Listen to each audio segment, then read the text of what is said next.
Please kindly click on the red subscribe button below this video and subscribe to our YouTube channel.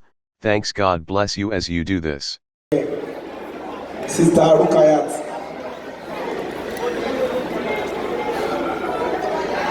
Every job of beautiful ladies àti ẹ̀yin fine bubbles tẹ́ wà ní orí ìjókòó. Ẹjọ́ tó yọ lọ́rùn mo fẹ́ kẹ́ lísìn sí mi ní sáà àti àkókò tá a wà yìí. Ẹ ya fọ́tò àti ẹ má ya fọ́tò. Ṣé rí ìdí tí mo fi wà bí lẹ́nìí?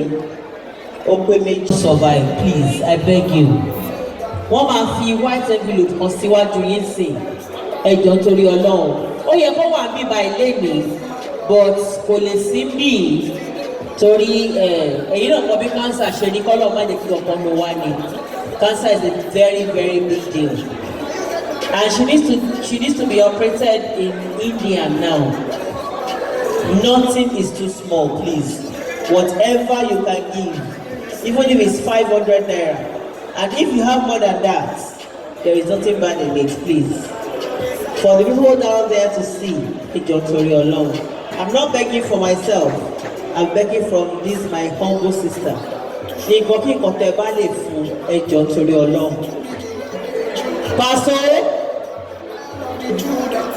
Pastor, where are you?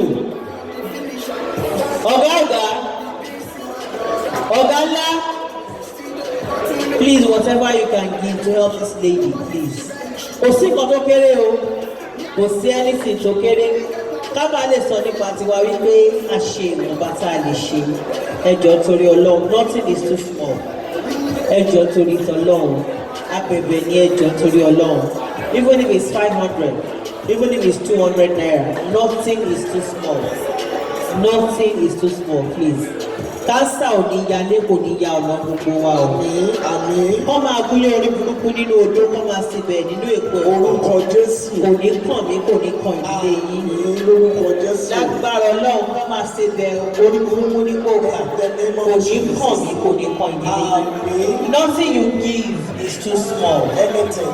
Tí bá dẹ̀ délé lágbára Ọlọ́run, máa fi jíṣẹ́ pé nǹkan tí wọ́n ní pé kí n fún un ẹjọ́ torí t'Ọlọ́run. She needs to go to India. Àti tó ya fọ́tò ẹjọ́ àtìkò àti ya fọ́tò kọ́ rè. This is a time to give. Ẹ máa rí white envelope kan níwájú yín. Ẹjọ́ envelope tó wà wájú. Ẹ máa rí white envelope kan níwájú yín. Whatever tẹ bá lè fi sílẹ̀ ẹjọ́ torí Ọlọ́run. She is one of us and we don't want her to die. Please, nothing is too small. Thank you so much for watching our videos. And importantly, you need to subscribe because we drop videos almost every day. And how to subscribe? There's a circle here written Gboah TV. Click on it, you see a subscribe button. Click on the subscribe button. That's all. And if any event just take place or you heard something, just go on YouTube, search for Gboah TV. You see the. And if you have a big show coming up, any event, you can call us.